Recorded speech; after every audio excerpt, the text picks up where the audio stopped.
ఏ బాటైనా పర్వాలేదంట, సమయంతో సాగటమే మన సింపుల్ సిద్ధాంతం.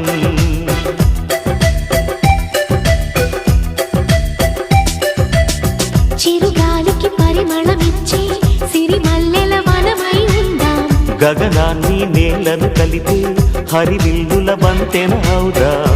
ఆనందం అంటే అర్థం మనమందా, ప్రతి పూట పాతై సాగే హుషారు సరిగమలో.